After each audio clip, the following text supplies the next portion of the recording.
नमस्कार मित्रांनो, मी आपलं सगळ्यांचं स्वागत करतो आमच्या यूट्यूब चॅनलवर. आणि मी आहे जयदेव कुंभारे. आज मी आपल्यासमोर एक महत्त्वाची माहिती घेऊन आलेलो आहे. मित्रांनो, ती माहिती अशी आहे की तहसील कार्यालयातून मला माहीत झालं आणि मंत्रालयाच्या माणसांकडून मला माहीत झालं की 31 डिसेंबर पूर्वी काही कागदपत्रे काही लोकांना, सगळ्यांसाठी नाही आहे ते, काही लोकांना देणे अनिवार्य आहेत, सबमिट करणे अनिवार्य आहेत तहसील ऑफिसमध्ये. त्यामागचं कारण असं आहे मित्रांनो की काही लोकांचं KYC कंप्लीट झालेलं नाही आहे, काही लोकांनी लाईफ सर्टिफिकेट दिलेलं नाही आहे, काही लोकांचं दिव्यांगत्वाचा दाखला म्हणजे UDID कार्ड अपडेटेड नाही आहे, काही लोकांनी तर आधार कार्ड अपडेटसुद्धा केलेलं नाही आहे आणि मोबाईल नंबर अपडेटेड नाही आहे, त्यांच्या आधार कार्डसोबत लिंक नाही आहे, बँक अकाउंटसोबत लिंक नसल्यामुळे त्यांच्या जे पेन्शन वितरण होते त्याच्यामध्ये प्रॉब्लेम होऊ शकते मित्रांनो. आणि समोर खूप प्रॉब्लेम होऊ शकते, कारण दिव्यांग मंत्रालयाच्या हातात सगळं काही आलेलं आहे आणि दिव्यांग मंत्रालय आता सगळं काही पडताळणी करत आहे मित्रांनो.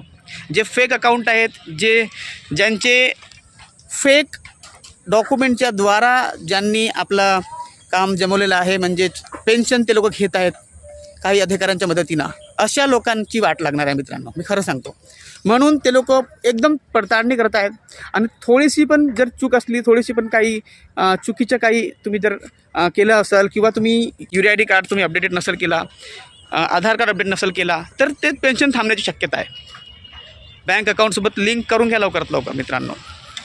आपलं आधार कार्ड बँक अकाउंटसोबत तुमचं लिंक तर झालंच असेल, पण आधार अपडेट नसल्यामुळे जे प्रोसेस होते, DBT प्रोसेस होते, त्याच्यामध्ये खूप प्रॉब्लेम येतो.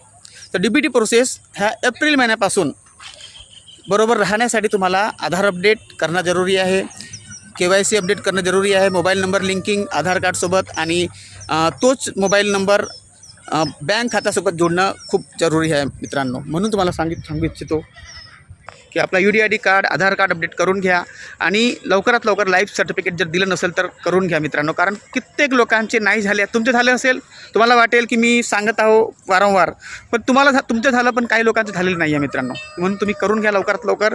हे चांगली बातमी तुम्हाला देत आहे, कारण होऊ शकते 31 मार्चपर्यंत तुमचं पेन्शन मिळून जाईल, पण त्यानंतरचं मग पेन्शनला खूप प्रॉब्लेम होईल. म्हणून तुम्ही हे सगळं कार्य करून घ्या. Thank you for joining with me. Naveen subscribe करा, लाईक करा आणि कॉमेंट करा आणि हाईप करा. Thank you for joining with me.